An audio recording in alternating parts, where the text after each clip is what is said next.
The wind had a sound that autumn, not the usual whistle through pine branches or the rush across open meadows, but something different, something older, something that made the hair on the back of your neck stand up.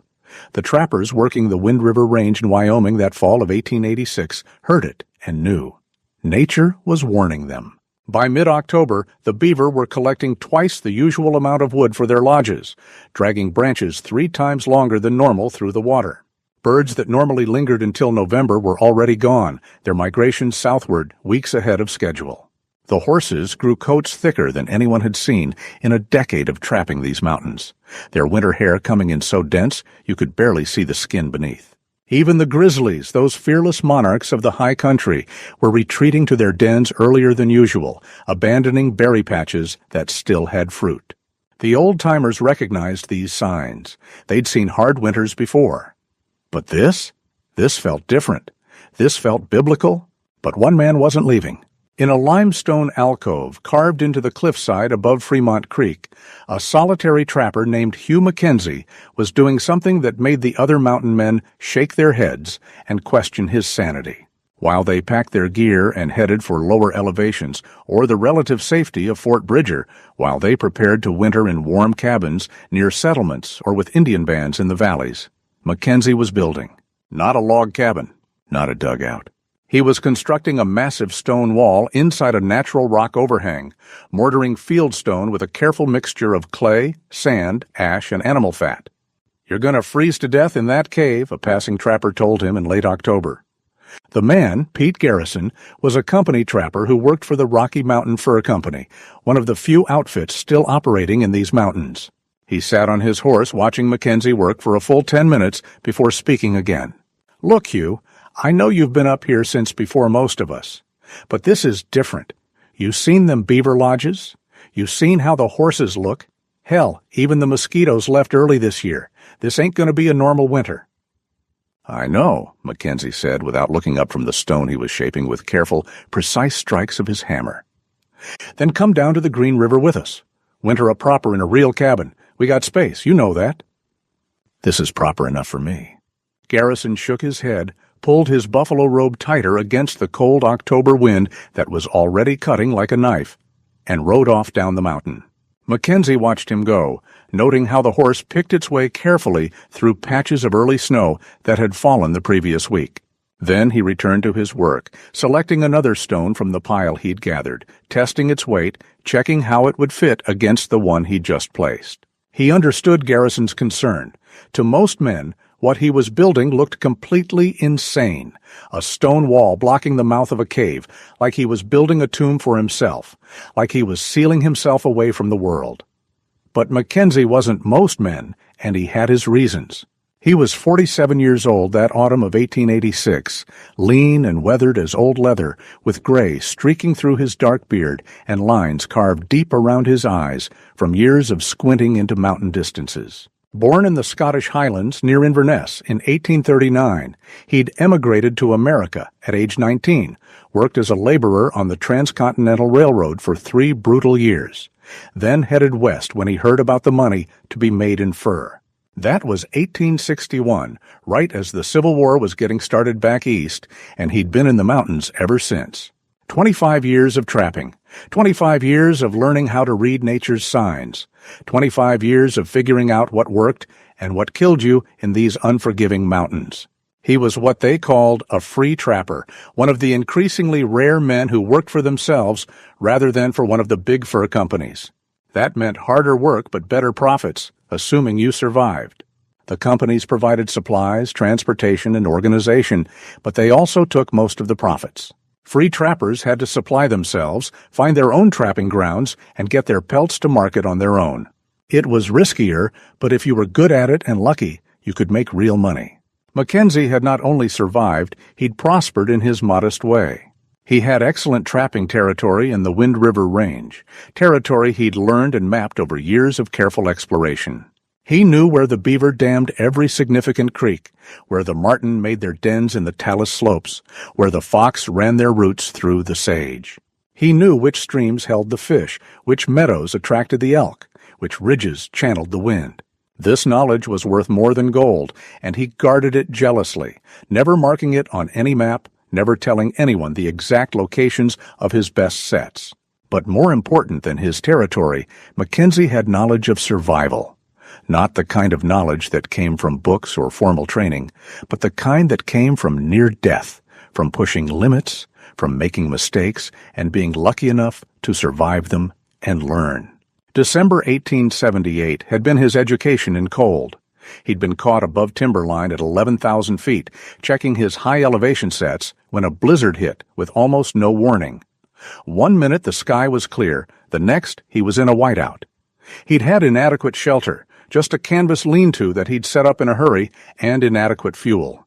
The wind had torn at his lean-to all night. His fire, exposed to the wind, had gone out sometime after midnight, despite his best efforts to keep it going. By morning, when the storm had finally passed enough for him to move, 3 toes on his left foot had frozen solid, white as marble, hard as stone, completely without feeling. He'd managed to get down to lower elevation, moving through snow up to his waist, leading his horse because the animal couldn't carry his weight through the drifts. 2 days later, delirious with pain and the beginning of fever, he'd stumbled into the winter camp of a Shoshone band along the Popo-Agie River. The headman's wife, a healer respected throughout the tribe, had taken one look at his foot and known what needed to be done. She'd cut off the frozen toes with a knife heated red-hot in the fire, cauterizing as she went, the smell of his own burning flesh filling his nostrils. Then she'd packed the wounds with a poultice made from plants Mackenzie couldn't identify, wrapped his foot in soft deerskin, and fed him a bitter tea that made him sleep. He'd lain in fever for a week, drifting in and out of consciousness, sometimes not knowing if he was alive or dead. But he'd lived. And when he'd recovered enough to leave, the healer had given him advice through an interpreter. You fight the winter, it kills you. You work with winter, you live. Mountain tells you what it will do. You must listen. He'd never forgotten those words. In the 8 years since, Mackenzie had become a student of observation. He watched the animals, the plants, the sky, the wind. He learned to predict weather days in advance by reading cloud formations and wind patterns. He learned which signs meant hard winter and which meant mild. He learned to distinguish between dangerous weather and merely uncomfortable weather, between storms you could travel through and storms that would kill you. So when Mackenzie saw the signs that autumn of 1886, when he observed the animals preparing for something extraordinary, when he felt the quality of the wind change, when he noticed the unusual patterns in the clouds, he made his decision. He wasn't going to rely on conventional shelter. He was going to build something that could withstand whatever winter was planning to throw at the mountains. The limestone overhang he'd chosen sat at 8,200 feet elevation, tucked into a south-facing cliff that overlooked the valley below. The alcove itself was approximately 20 feet deep and 15 feet wide, with a natural ceiling that rose 12 feet at its highest point. Wind and water had carved it from softer sandstone beneath a harder limestone cap over thousands of years, creating a shelter that Native American peoples had used for centuries before Mackenzie arrived. He'd found evidence of their presence when he first explored the site in September. Stone flakes from tool-making, fire-blackened rocks, a few weathered petroglyphs carved into the back wall.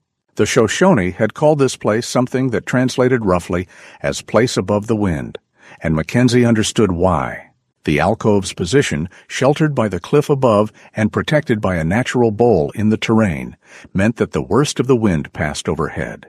It was an ideal location, probably used for hundreds or even thousands of years. But Mackenzie wasn't content with just the natural shelter. He understood something that most trappers didn't. A cave mouth, unprotected, acts like a funnel for cold air. The dense, frigid air sinks and flows into the opening like water, pooling in the back, pushing out any warm air. An open cave can actually be colder than being outside in many conditions. So he did what seemed insane to his fellow trappers. He built a massive stone wall to close off the entrance. The construction technique he used was one he'd learned from a French-Canadian trapper named Beaumont years earlier, who'd learned it from his Shoshone wife. The wall would rise 8 feet high, leaving a 4-foot gap between its top and the natural ceiling for smoke from his fire to escape. The wall was designed to be 3 feet thick at its base, tapering slightly to 2.5 feet at the top. He would leave a narrow opening just 18 inches wide and 6 feet tall, positioned to face southeast, away from the prevailing northwest wind. The stones came from the talus slope 200 yards below the cliff, glacial debris that had been breaking down for millennia into manageable pieces. Mackenzie spent 2 weeks in late September just gathering stones, selecting each piece carefully, choosing flat sandstone and granite slabs that would stack tight and true. He needed pieces that were roughly rectangular, with at least 2 flat sides. Rounded stones wouldn't work. They'd shift and settle under their own weight. He needed stones he could fit together like a puzzle, creating a structure that would be stable and strong. The work was brutally hard. Each stone weighed between 30 and 80 pounds. He had to carry or roll them up a steep slope, then maneuver them into position in the growing wall. He could move perhaps 40 stones in a day, working from first light until his arms and back were screaming. At night, he collapsed in exhaustion. The mortar was his own recipe, refined over years of experimentation. 3 parts clay dug from the creek bank, sifted to remove rocks and roots. 2 parts coarse sand from a small beach along the creek where the water had sorted particles by size. 1 part fine ash from his campfires, which he'd been collecting and saving. And enough rendered bear fat to make the mixture pliable, roughly 1 part fat to 6 parts of the dry ingredients. He'd killed the grizzly in August, a massive boar that had been raiding his camp. The bear had provided not just fat, but 300 pounds of meat that Mackenzie had dried and smoked. The fat, rendered slowly over low fires for days, had produced 60 pounds of clean, white grease that he stored in leather bags. He used some for cooking, some for waterproofing his boots and leather gear, and the rest for his mortar. The chemistry of his mortar was actually sophisticated, though Mackenzie understood it through practice rather than theory. The clay provided plasticity and binding. The sand provided structure and prevented excessive shrinking as it dried. The ash, being slightly alkaline from wood minerals, helped the mortar set harder, and the bear fat provided waterproofing and freeze-thaw resistance. When the water in the mortar froze and expanded, the fat's flexibility prevented cracking that would destroy pure clay mortar. Between the stones, Mackenzie packed dried moss and small pebbles, creating a dense barrier with minimal gaps. On the inside face of the wall, he plastered a smooth layer of the clay mixture, about an inch thick, which would help reflect heat from his fire back into the living space. The plastering took another week, working section by section as the wall rose. The whole structure took him 6 weeks to complete, working every daylight hour from early September through mid-October. His hands were raw and calloused, his back ached constantly, and he'd lost 15 pounds from the sheer physical exertion. But the wall was solid, massive, immovable. "Why waste your time?" another trapper had asked when he'd stopped by in early November to see the progress. "You could have built a good log cabin in half that time down in the valley where there's game and company." Mackenzie's answer was simple, but it revealed his whole philosophy. Logs burn if fire gets out of control. Logs are thin, maybe 8 inches. Cold goes through. Logs need chinking every year when they settle and dry. This? He slapped the stone wall, the sound solid as a drumbeat. This is 3 feet thick. Fire won't hurt it. Cold can't get through it. It won't settle, won't rot, won't need maintenance. And stone remembers heat. Warms up slow, but stays warm. I'm building this to last, and I'm building it to save my life. That's worth 6 weeks of work. The trapper had ridden away, shaking his head, convinced Mackenzie was preparing his own tomb. By November 15th, when the first real snow started to fall, Mackenzie's fortress was complete. Inside the 15-foot by 12-foot space, he'd constructed a sleeping platform 18 inches off the ground, built from flat stones carefully fitted together. The platform kept him off the cold ground, and the air gap beneath provided insulation. On top of the stone platform, he'd laid a thick bed of dried grass, then a buffalo robe, then his sleeping furs. Beneath the sleeping platform, he'd dug a small pit, 18 inches deep, where he could store root vegetables in the cold but not frozen earth. He'd traded for 40 pounds of turnips, 30 pounds of wild onions, and 20 pounds of biscuit root from the Shoshone woman who'd saved his foot years earlier. She'd looked at his stone shelter approvingly and told him, You learn. Stone is good. This winter, many die. You live. Against the back wall of the alcove in the space behind the sleeping platform, Mackenzie had stacked firewood. 6 cords of dead, standing pine, split and stacked carefully, protected from moisture by the natural overhang. He'd selected the pine carefully, choosing dead trees that had been standing for at least 2 years, which meant they were dry all the way through. Green wood or recently dead wood would smoke too much and provide less heat. He needed fuel that would burn hot and clean. His water source was a spring that emerged from a crack in the cliff face about 30 feet from his shelter, flowing year-round from deep within the mountain where it never froze. The spring produced about 2 gallons per hour, more than enough for his needs. Mackenzie had built a small stone channel to direct the overflow away from his shelter entrance, preventing ice buildup. The provision of food had consumed much of his summer and early fall. He'd spent July and August hunting elk, taking 4 animals and drying the meat into jerky. The process was time-consuming but essential. He'd cut the meat into strips a 1/4 inch thick, salted them heavily, and hung them on racks over smoky fires. The combination of salt, smoke, and drying preserved the meat indefinitely. He ended up with 400 pounds of jerky, stored in leather bags hung from pegs he'd driven into cracks in the stone ceiling. He had 50 pounds of pemmican, that incredibly concentrated food that was almost pure protein and fat. To make it, he'd pounded dried meat into powder, mixed it with rendered fat, dried berries, and pine nuts, then packed it into leather bags. A 1/4 pound of pemmican provided enough calories for a full day of moderate activity. It was survival food, the most energy-dense thing you could make with primitive technology. He had 60 pounds of dried choke cherries, 30 pounds of pine nuts that he'd gathered himself from windfall pine cones, and 20 pounds of dried service berries. These provided essential vitamins and variety in his diet. Scurvy was a real danger during long winters, and Mackenzie knew that men who ate nothing but meat often got sick. The berries and vegetables provided protection against that. His ammunition was carefully rationed. 200 rounds for his .50 caliber Hawken rifle, each round cast by his own hand from lead bars he'd bought at Fort Bridger. 100 balls for his pistol. He had powder measured out in paper cartridges, each containing exactly the right amount for 1 shot.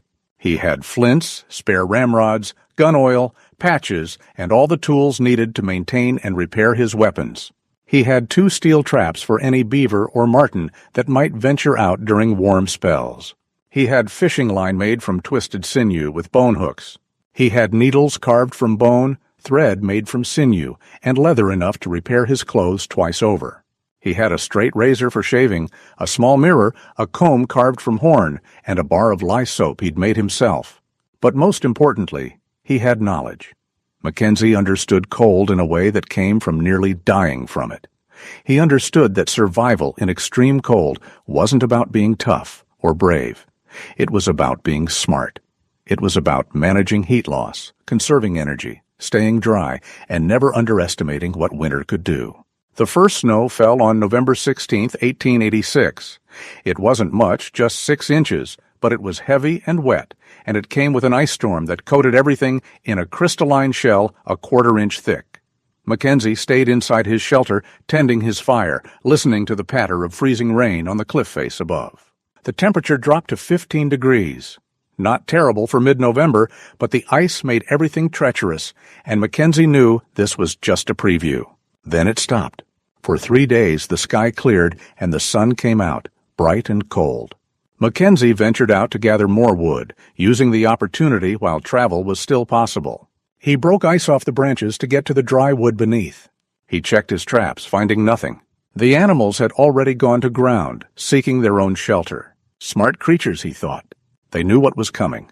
The second storm hit on November 22nd. This one was different, more serious. It came from the northwest, a wall of white that erased the world. Mackenzie watched from his shelter entrance as visibility dropped to 0 in minutes. The temperature plummeted to -12 degrees. Snow accumulated at a rate of nearly 2 inches per hour. The wind, funneling through the valley below, reached velocities that made trees crack and groan. Inside his stone shelter, Mackenzie was comfortable.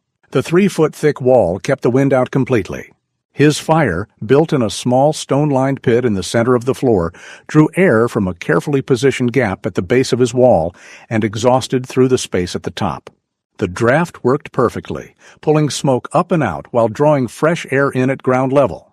The heat reflected off the plastered stone walls and the natural limestone ceiling, warming the space to a comfortable 50 degrees, even as the temperature outside dropped into the negative numbers. He spent the hours maintaining his equipment.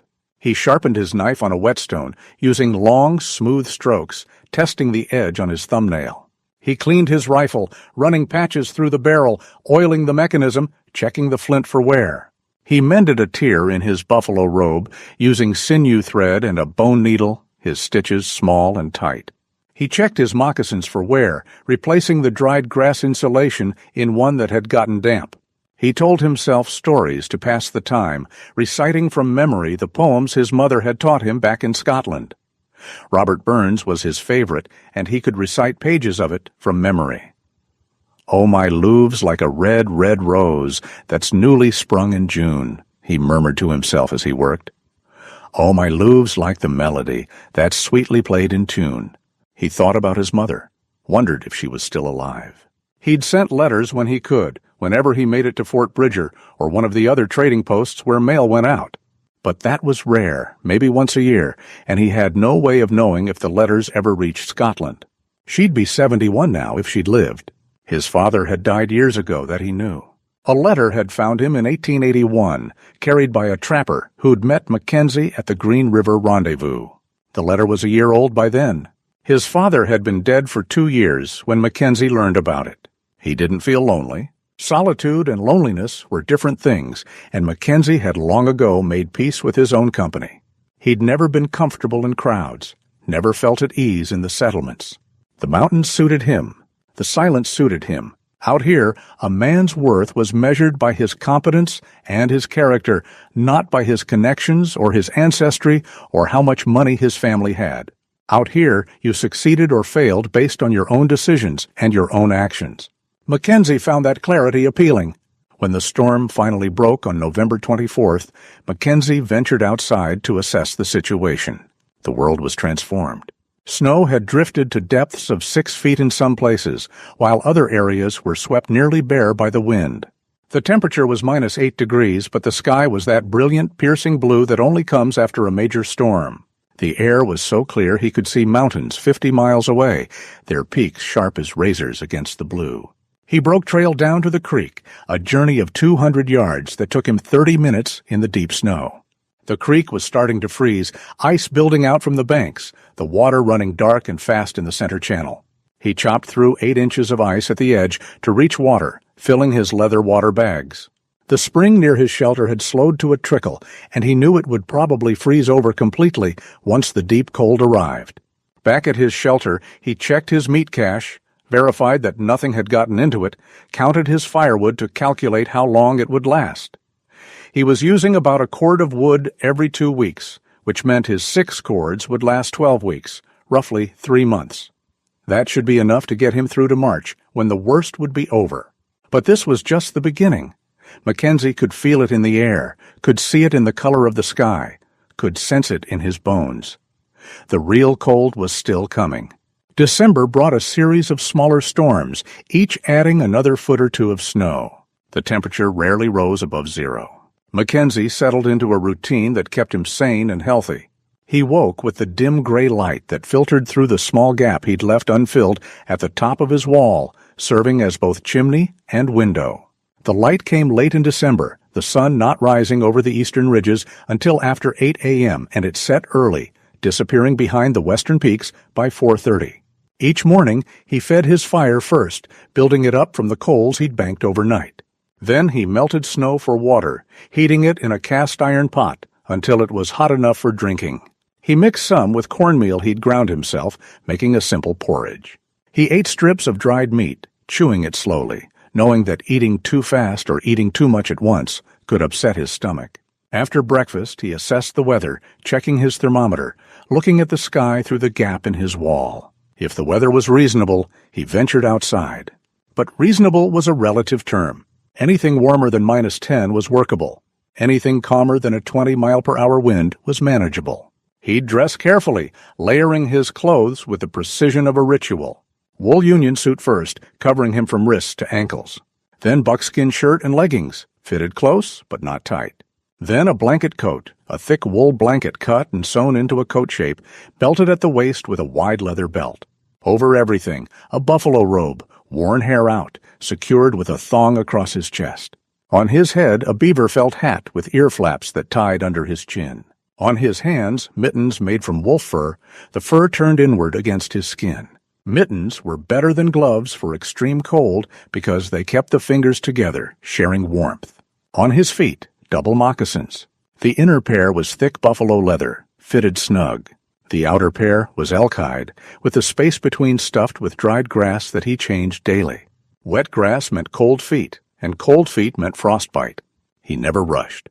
Moving slowly and deliberately meant not sweating, and not sweating meant staying dry. Sweat was deadly in extreme cold. It soaked your clothes, reducing their insulation, and then it froze, creating a layer of ice next to your skin. Mackenzie had seen men die because they'd worked too hard, gotten too hot, soaked their clothes with sweat, and then frozen when they stopped moving. His outside work was simple: gather wood, check the weather, exercise his body. He'd break trail around his shelter, packing the snow down into a path, maintaining access to his wood supply and his water source. He'd check for animal tracks, seeing what was moving, what was active. In December, he saw almost nothing. A few ravens scavenging, occasional tracks of snowshoe hare, once the tracks of a mountain lion probably hunting the hares. But the larger animals, the elk and deer and bighorn sheep, they'd all moved down to lower elevations weeks ago. Inside, he had his routines. He exercised, performing slow movements he'd learned from a Chinese laborer he'd met at a railroad camp in 1859. The laborer had called it Tai Chi, a practice of breath and movement that kept the body flexible and the mind calm. Mackenzie didn't fully understand it, but he knew it worked. 20 minutes of slow, controlled movements left him feeling warm and energized, even in the confines of his small shelter. He maintained his equipment obsessively. Sharp tools were safer tools, so he kept his knife, his axe, and his belt hatchet razor sharp. Clean guns were reliable guns, so he cleaned his rifle weekly, whether he'd fired it or not. Dry leather lasted longer, so he regularly treated his boots and clothes with bear fat. These small tasks filled the hours, kept his hands busy, kept his mind from dwelling on the isolation or the cold or the uncertain future. As December turned into January, the snowpack continued to build. By New Year's Day, 1887, it was 9 feet deep on level ground. Drifts against the cliff face had built up to within 6 feet of Mackenzie's shelter entrance. He'd had to dig a tunnel through the drift, a passageway 15 feet long, using his snow shovel to carve through snow that was packed so hard it was almost like ice. He'd shored up the tunnel with pine branches laid across the top to keep it from collapsing. Inside the tunnel, the temperature was actually warmer than outside, the snow acting as insulation, creating a space that stayed around 0 degrees even when the outside air was minus 30. Then came January 9th, 1887, the day that would be remembered in the history books as the beginning of the Great Die-Up. The day started deceptively calm. Mackenzie woke to find his breath crystallizing in the air inside his shelter despite the fire he'd banked overnight. That was unusual. His breath didn't normally freeze inside the shelter, not unless it was extremely cold outside. He checked his thermometer, the mercury instrument he'd bought in St. Louis 3 years earlier. It read minus 18 degrees inside the shelter, which meant it was probably minus 40 or colder outside. He dressed in all his layers and stepped outside through his snow tunnel. The moment he emerged onto the surface, he felt the difference.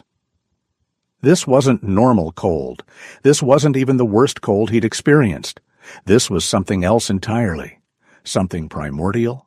Something that felt like standing at the edge of death itself. The air hurt to breathe, searing his lungs, making him cough. His eyelashes froze together when he blinked, and he had to rub them carefully to break the ice free. The inside of his nose froze, the moisture crystallizing instantly. His thermometer, hung in a sheltered spot away from direct sun, read minus 37 degrees, and it was only 8 o'clock in the morning. Mackenzie stood there for 5 minutes, just feeling it, just understanding what was happening. The cold was different this time. Usually, extreme cold came with wind, the two combining to create conditions that could kill in minutes. But today, the air was almost still, just a light breeze, maybe 5 miles per hour. That actually made it more dangerous in a way, because the stillness was deceptive. You might think you could stay out longer, move around more, because the wind wasn't battering you. But the cold itself was deadly enough without wind. By noon, it had started snowing. Not the usual big flakes, but tiny crystals that fell like sand, driven by a wind that was building from the northwest. Mackenzie felt the barometer in his bones, that ache in old injuries that predicted major weather. He retreated to his shelter and began preparing for what he knew was coming. He brought every scrap of firewood from outside storage into the shelter, stacking it along the walls until there was barely room to move. He filled every container he had with snow, knowing that once the storm truly hit, venturing outside would be impossible. He checked every gap in his stone wall, stuffing any opening he could find with dried moss. He piled extra buffalo robes on his sleeping platform. He prepared pemmican and jerky within easy reach, food he could eat without cooking if necessary. By 4 p.m., the storm was in full fury. Wind that Mackenzie estimated at 50 miles per hour drove the fine snow through any crack it could find. The temperature was dropping fast. His inside thermometer now read -12 degrees, despite a fire that he was keeping roaring, burning wood faster than he wanted to, but having no choice. Outside, it was impossible to know exactly how cold it was, but he guessed -50 or colder. With the wind chill, conditions that could kill an exposed human in less than 5 minutes. The storm lasted 3 days and 3 nights without pause. 72 hours of continuous wind and snow and cold that seemed to come from the beginning of time, from some frozen hell where nothing lived and nothing ever could. During those 72 hours, Mackenzie never let his fire die.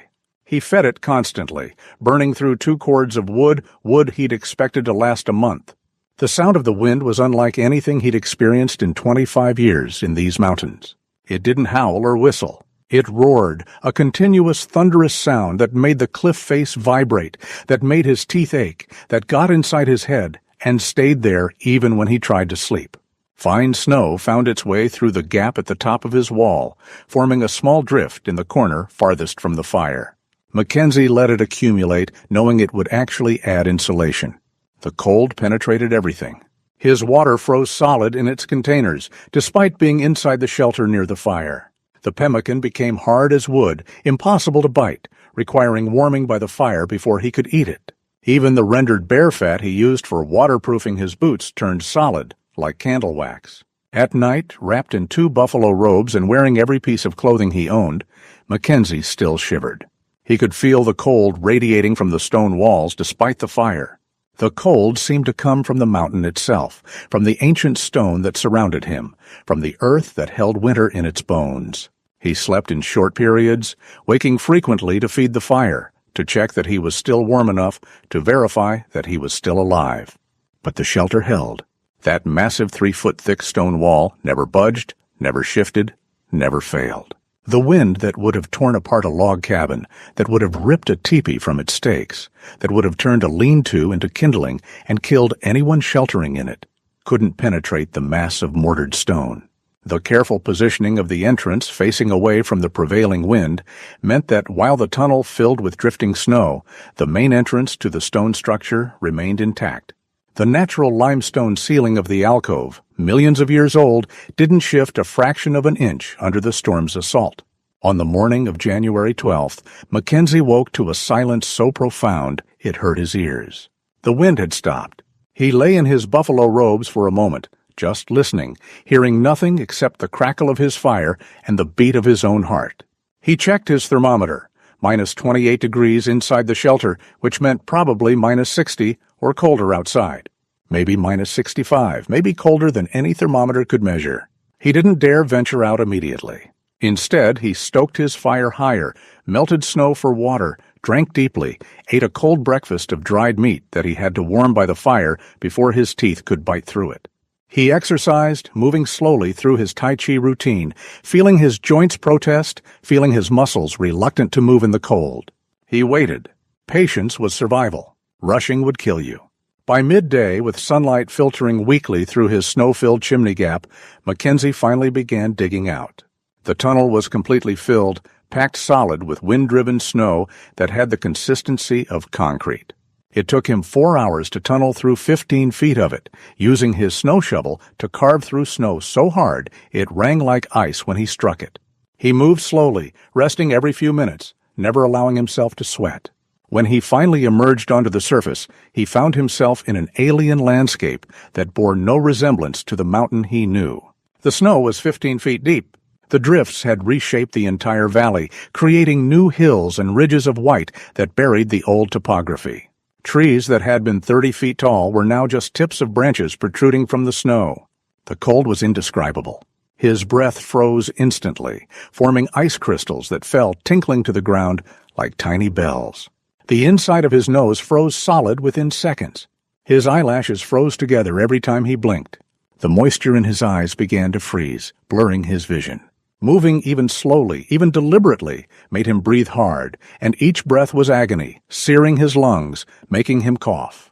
He spent 15 minutes outside, just long enough to verify that the world still existed beyond his shelter, to check the location of landmarks he'd need for navigation, to see if there was any sign of life. There wasn't. No tracks, no birds. Nothing moved except the occasional cascade of powder snow sliding off an overloaded pine branch with a soft whoosh.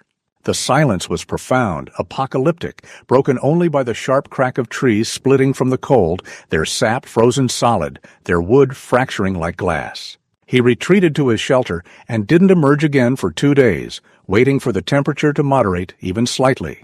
The extreme cold lasted through mid-January. On January 15th, Mackenzie recorded minus 45 degrees inside his shelter, despite a fire that he'd kept burning continuously for 6 days, never letting the flames die, feeding it whenever it started to burn down. The smoke was bad, making his eyes water constantly, making his throat hurt, leaving a taste of ash in his mouth. But he didn't dare let the fire die. To let the fire die was to die himself. He rationed his wood carefully now, calculating that he had enough to maintain a fire at current burn rates for another 3 weeks. After that, he'd have to venture out to gather more wood, assuming he could even move in the snow, assuming the cold had moderated enough to make it survivable. He occupied his mind with mathematical calculations to stay sane. How many BTUs does it take to warm this space by 1 degree? If I'm burning half a cord per week, how many weeks can I survive? How many calories am I burning per day? How much water do I need to drink at this altitude, in this cold? What's the heat capacity of limestone versus sandstone? These mental exercises kept him functional, kept him from dwelling on the isolation, kept him from thinking too much about whether he would survive or whether he'd made a terrible mistake. January 20th brought the briefest of warm spells. The temperature rose to minus 10 degrees, feeling almost balmy by comparison, feeling like spring after the minus 60 cold. Mackenzie spent the day outside, digging a new tunnel through the drift to reach his external woodpile, which was now buried under 12 feet of snow. He worked slowly, methodically, resting frequently, drinking water, never allowing himself to sweat. Over the course of 8 hours, making multiple trips, he brought back 2 weeks' worth of wood, enough to buy him some margin of safety. Then came January 28th, and the great blizzard struck. The storm that would define the winter of 1886-1887. The storm that would kill hundreds of thousands of cattle across Montana, Wyoming, and the Dakotas. The storm that would end the era of open-range ranching forever. The storm that, in many locations, recorded the coldest temperatures ever measured in the continental United States. This storm made the January 9th blizzard look mild by comparison. The temperature dropped to minus 63 degrees in parts of Montana, an official reading at an army fort that would stand as a record for decades. In Mackenzie's location in the Wind River Range, he could only estimate, but his best guess was minus 55 degrees before considering wind chill. The wind was worse than anything he'd experienced in the previous storm, gusting to what he estimated at 70 miles per hour, maybe more. The combination created a wind chill that was simply incompatible with human life. Anyone caught outside would be dead in 3 minutes. Anyone in an inadequate shelter would be dead in an hour. But Mackenzie, in his stone fortress, survived. The storm lasted from January 28th through February 3rd. 7 days of continuous assault. For those 7 days, Mackenzie lived in a space approximately 12 feet by 10 feet, as the entrance tunnel completely filled with snow, and he chose not to dig out until the storm passed. He had no way to see outside. His only connection to the external world was the sound of the wind, the relentless roar that never stopped, and the temperature readings on his thermometer, which he checked obsessively, watching the mercury drop lower and lower. Inside temperatures dropped to minus 22 degrees, the coldest his shelter had ever been. Mackenzie kept his fire roaring, burning through another cord of wood, burning his reserves faster than he wanted to, but having no choice. He rationed his food carefully, eating twice a day, keeping his movements minimal to conserve energy and calories. He slept as much as possible, wrapped in 3 buffalo robes with his head covered. When awake, he exercised just enough to keep blood flowing to his extremities, but not enough to burn excess calories or generate sweat. Calculating later, when he could think clearly again, Mackenzie figured that inside his shelter, with his fire going, the temperature was approximately 85 degrees warmer than outside. That differential was the difference between life and death. 85 degrees of protection provided by 3 feet of stone, by careful planning, by 6 weeks of backbreaking labor that other trappers had called crazy. The thermal mass of his stone walls, once warmed by the fire, held heat like a storage battery. Even when the fire burned low, the walls radiated warmth back into the space. The plastered interior reflected radiant heat from the flames. The natural limestone ceiling above provided additional insulation, its massive bulk serving as a buffer between Mackenzie and the killing cold above. And the location inside the cliff alcove, protected from direct wind, meant that the extreme cold outside couldn't directly attack the structure. On February 4th, when the storm finally broke and Mackenzie dug out again, the world outside was barely recognizable. The snow was now 18 feet deep in places. Trees that had been 30 feet tall were buried to their top branches, just tips showing above the white surface. The cold had moderated somewhat to a mere minus 20 degrees, which felt almost warm after the previous week. Mackenzie ventured as far as the creek, now buried under 12 feet of snow and ice. He dug down until he hit solid ice, then chopped through it with his belt axe, finally reaching liquid water at a depth of 4 feet below the ice surface. He saw no signs of life, no tracks, no birds, no sound except the wind and the occasional crack of an overladen tree branch breaking.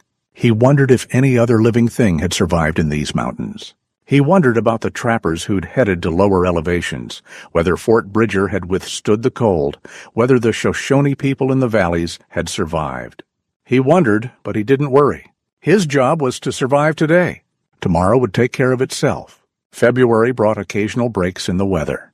Days when the temperature rose above zero, when the sun shone and the world sparkled with crystalline beauty so intense it hurt to look at.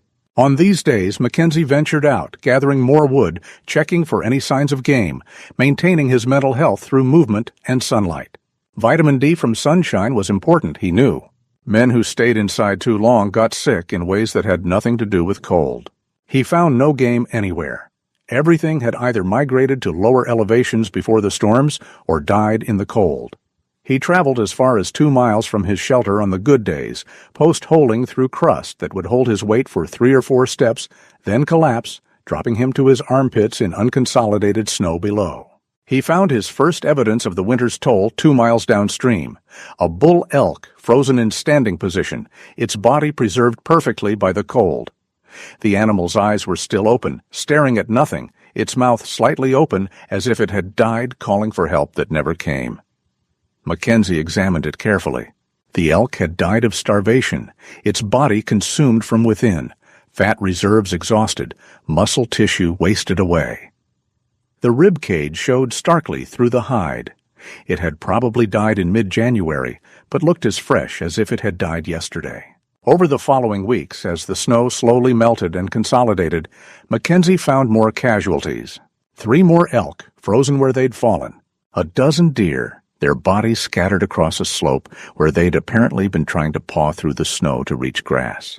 5 mountain sheep huddled together in death. He found the carcass of a grizzly bear, one that had emerged too early from hibernation and been unable to find food or get back to its den through the deep snow.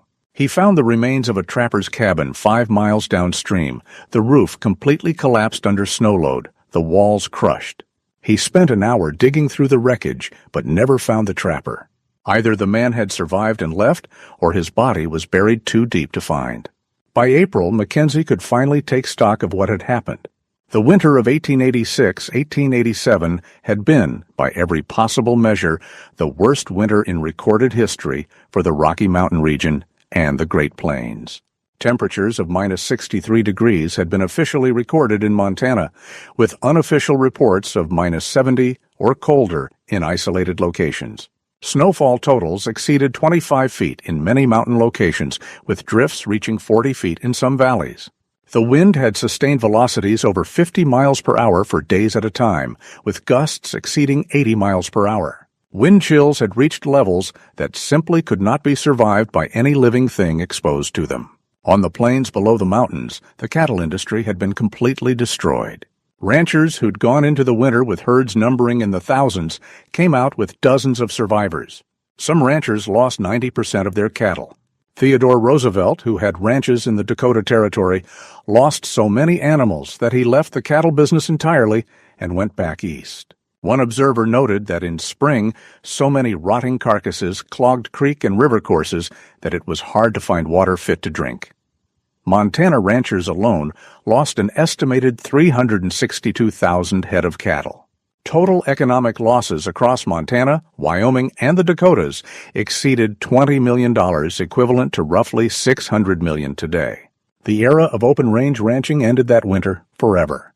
The cattle business would rebuild, but it would never again operate the way it had before the winter of 1886-1887. But Hugh Mackenzie had survived. His crazy stone shelter, the construction project that had made other trappers shake their heads and question his sanity, had saved his life. The 3-foot-thick walls had provided exactly the thermal mass needed to maintain survivable interior temperatures. The positioning inside a natural limestone alcove had provided additional protection from wind and extreme cold. The small entrance, positioned away from prevailing winds, had minimized heat loss. The natural draft created by the gap at the top had allowed for continuous fire without dangerous smoke accumulation. Every element of the design had proven essential. Every hour of the 6 weeks he'd spent building it had been justified. When Mackenzie finally made his way down to the trading post at Fort Bridger in late April, the traders couldn't believe he was alive. Word had spread in March that anyone who'd stayed in the high country was assumed dead. 3 trappers who'd tried to winter at 7,000 feet in standard log cabins had frozen to death when their cabins burned, and they'd had no backup shelter. 2 trappers who'd holed up in a dugout at 6,500 feet had survived, but one had lost both feet to frostbite and would never walk again. "How'd you do it?" they asked Mackenzie. "How'd you survive up there at 8,200 feet? That's higher than where those boys in the cabins died. And they had wood and food." He told them about the stone shelter, about the thermal mass of 3-foot-thick walls, about the positioning to avoid the wind, about the preparation, the 6 cords of firewood, the careful calculations of food and fuel. Most of them nodded politely, but he could see in their eyes that they didn't really understand. They thought he'd just gotten lucky. They thought the stone wall was just a wall, no different from a log wall except heavier. But a few understood. The old-timers who'd been in the mountains for decades, who'd survived their own close calls with death, they got it. They understood that Mackenzie hadn't survived despite his unconventional shelter design. He'd survived because of it. They understood that those 3 feet of stone had been the difference between life and death. One old French-Canadian trapper, a man named Beaumont, who'd been working the Rockies since 1835, who'd taught Mackenzie the mortaring technique years earlier, examined Mackenzie's description of the shelter carefully, asking detailed questions about the construction, the dimensions, the design. "The mass," he said finally, in his heavily accented English. "That's the secret, Non. The mass holds the heat. Logs, they burn if you're not careful. Logs, they are thin, maybe 8 inches. The cold, it goes through eventually. But stone? Stone 3 feet thick? Stone is forever. Stone remembers the warmth. This is wisdom, mon ami. This is how you build to survive." Mackenzie returned to his stone shelter that summer. He found it exactly as he'd left it in April, the walls as solid as the day he'd finished building them. Not a stone had shifted. Not a crack had appeared. The mortar had survived the extreme freeze-thaw cycles without damage. He made some improvements, adding a second interior wall with an air gap for additional insulation. He built a better chimney arrangement to improve the draft. He constructed additional stone platforms for food storage, raising everything off the ground where moisture and mice couldn't reach. He improved the drainage around the shelter to prevent water accumulation during spring melt. He trapped there for another 3 winters, making good money each year as beaver populations rebounded after the hard winter had killed off many of the trappers who'd competed for the resource. But age and accumulated injuries finally convinced him to retire to lower elevations. A fall through creek ice in the winter of 1889 left him with a leg that never fully healed. He was 50 years old, and he'd been working these mountains for nearly 20 years. It was enough. The shelter he left intact. He told a few people about it, marked its location on a rough map that circulated among trappers. It became known as Mackenzie's Fort, a name that reflected the respect his fellow mountain men had developed for both the structure and the man who'd built it. Other trappers used it over the years. In the 1890s, a Shoshone family used it as a winter camp, adding their own improvements. In the early 1900s, a forest ranger sheltered there during a spring blizzard and later wrote about it in his official report, marveling at the construction. In the 1920s, a geological survey team used it as a base camp while mapping the Wind River Range. Each group added something, repairs or improvements, maintaining the structure. By the 1950s, when the Wind River Range had become protected wilderness, the shelter had acquired a kind of legendary status among the small community of people who worked in or studied the high mountains. It appeared in Forest Service reports, in geological surveys, in the journals of mountaineers. Always described with a mixture of respect and wonder, a massive stone structure built by hand in one of the harshest environments on Earth. The shelter still stands today, more than 135 years after Hugh Mackenzie built it in that autumn of 1886. The natural limestone alcove that houses it continues to protect it from the worst weather. The mortar, that carefully mixed combination of clay, sand, ash, and animal fat, has proven more durable than many modern cements in the extreme freeze-thaw cycles of the high mountains. The stones, fitted together with such care, haven't shifted. Modern structural engineers who've examined it express amazement at its stability. The 3-foot-thick walls continue to provide thermal mass that would moderate temperature swings even today. Studies done by wilderness survival experts have calculated that the shelter's design would keep interior temperatures approximately 60-80 degrees warmer than exterior temperatures in extreme cold conditions, exactly what Mackenzie experienced in 1886-1887. But more than the technical specifications, more than the engineering achievement, the shelter represents something fundamental about human adaptability and intelligence. Mackenzie didn't survive the winter of 1886-1887 because he was tougher than other men. Many of the trappers who died that winter were tough as nails, experienced mountain men who'd survived dozens of hard winters. Mackenzie survived because he was smart, because he paid attention to what nature was trying to tell him, because he listened when the beavers started collecting extra wood and the birds left early and the horses grew unusually thick coats. He survived because he understood that in the high mountains, pride kills and conventional wisdom can get you killed. The trappers who'd mocked his stone shelter, who'd called it a waste of time, who'd told him he was crazy, who'd headed confidently to their log cabins and dugouts, sure in their experience and their conventional shelter designs, most of them didn't make it. Mackenzie, working alone on his crazy project, building something that seemed primitive and excessive, he made it through. That limestone alcove above Fremont Creek at 8,200 feet elevation in the Wind River Range of Wyoming still shelters Mackenzie's stone walls today. The natural ceiling that protected him through minus 60-degree cold still arches overhead. The spring that provided him water in the depths of winter still flows, emerging from deep within the mountain where it never freezes. And the stones, mortared together with such care in the autumn of 1886, still stand 3 feet thick, as solid as the mountain itself, ready to protect another life should the need arise.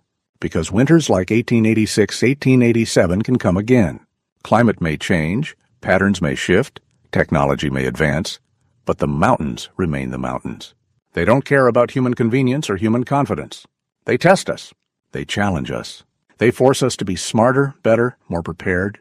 And sometimes, if we're paying attention, if we're willing to do the work that others call crazy, if we're ready to trust observation and experience over conventional wisdom, we survive. Mackenzie's stone shelter stands as proof.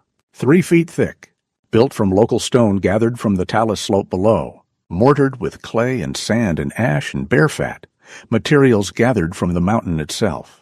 Positioned inside a natural alcove, away from the prevailing wind, using geography and geology as allies rather than enemies. Designed with the thermal mass to moderate extreme temperature swings, based on principles that wouldn't be formally understood and taught until decades later. Constructed with knowledge gained through 25 years of observation and experience, purchased with frozen toes and near-death experiences and thousands of cold nights, learning what worked and what killed you. Not crazy at all. Not excessive. Not primitive. Just smart enough to survive when temperatures dropped to minus 63 degrees and the world turned white for 4 months straight. Smart enough to build something that would last, something that would protect, something that would stand for more than a century as testament to one man's intelligence, preparation, and deep understanding of what it takes to survive nature at its most extreme. The shelter stands. The stone endures, and the story survives, passed down through generations of mountain men, trappers, rangers, and wilderness wanderers. The story of how one man's crazy shelter proved to be the sanest thing anyone did in that autumn of 1886, right before nature showed the Rocky Mountains what real winter looked like. The story of how attention to detail, respect for nature's warnings, and willingness to do the difficult work of proper preparation can make the difference between life and death. The story of how 3 feet of mortared stone can save a life when the temperature drops to minus 60 and the wind blows at 70 miles per hour for a week straight. That's the legacy of Hugh Mackenzie's stone shelter. Not just survival, but wisdom. The wisdom to listen. The wisdom to prepare. The wisdom to build for the worst and hope for the best. The wisdom that saved one man's life in the coldest winter on record and stands ready to save others if such a winter ever comes again.